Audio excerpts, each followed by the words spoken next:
See,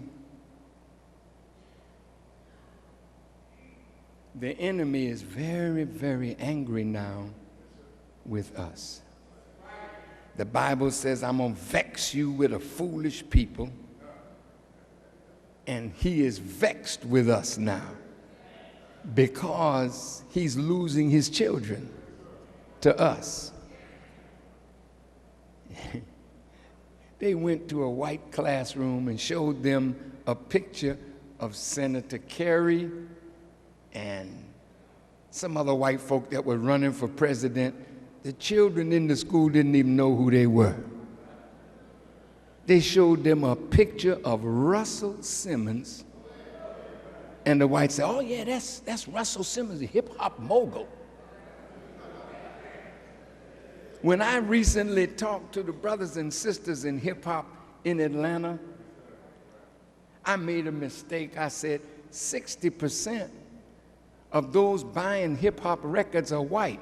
They corrected me. They said, no, minister, 80%. So if 80% of white people are literally high on T.I., Lil Wayne,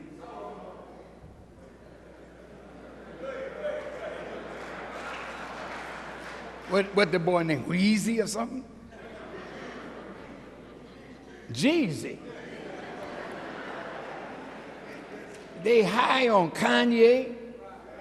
They high on Common. They just high on black rappers. When you go in a white folks' home today, you find not the father and the grandfather on the wall in the room of the children. Michael Vick is on the wall. Walter Payton was on the wall. LaDainian Thompson is on the wall. Michael Jordan, Michael Jackson, Michael Johnson, all on the wall.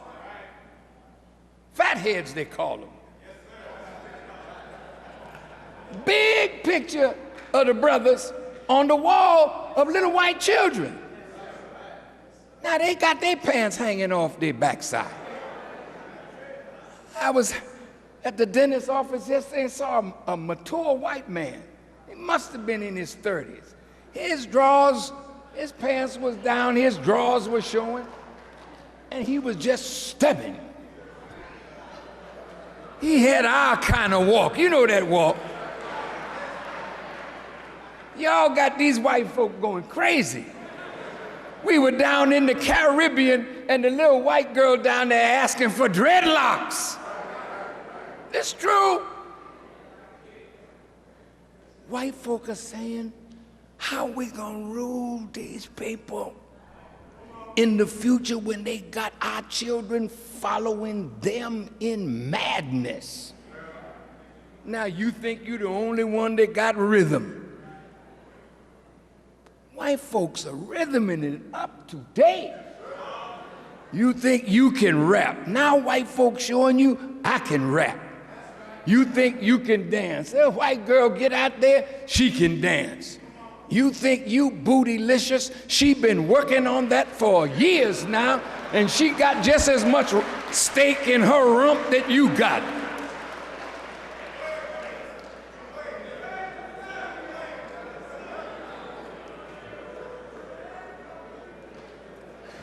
I think I'm gonna close the book. Look, family.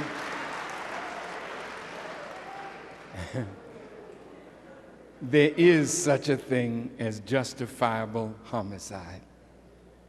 And when God gets ready to punish, he kills indiscriminately men, women, and children.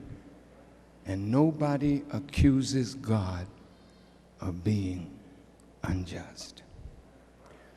I close from the Bible and Quran. When the people in the days of Noah had reached a point in their wickedness when God raised up Noah to warn them, and the man was building an ark on dry land in the desert, and the people were laughing at him, mocking him. That poor man preached for 150 years. And one day a little cloud was forming. And he told the people that believed, get in the ark. He had a son that did not want to follow his father. He said, I'm not getting in the ark. I'm taking myself to the mountain. And Noah pleaded with God for his son. And listen to God's words. He said, he's not your son. I know best who is your son. He is the embodiment of evil. So this dude ran up on the mountain, never thinking that the water would reach him there. But as it began to rain, and the waters came down, as you have seen a whole lot of rain recently, and floods in places where they weren't expecting floods. But in that day, the water rose the ark, and it was left in the Quran as a sign. And the Bible says the reason that God killed those people was because, quote, every imagination of their heart was continually to do evil.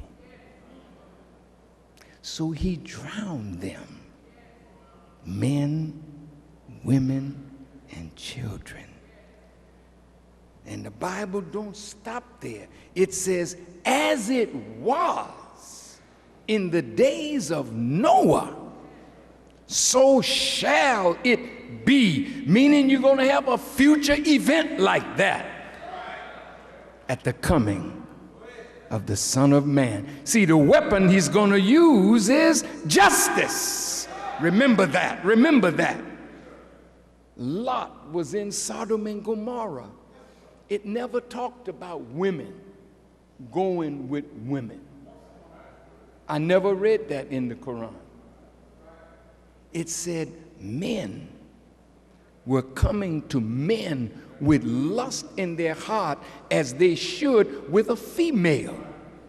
And God, in both Bible and Quran, called it an abomination. And it said nobody before Sodom and Gomorrah had ever done that. And so Lot was sent.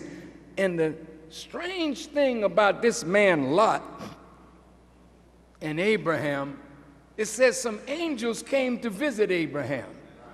This is written of in the Bible and the Quran. And one of these, it was 3 men in the Bible. I think it's the 18th chapter of Genesis. And one of them was the Lord. And the Lord told Abraham, these angels that are with me, they're going down to Sodom. They're going to destroy Sodom and Gomorrah, except your nephew Lot and his family.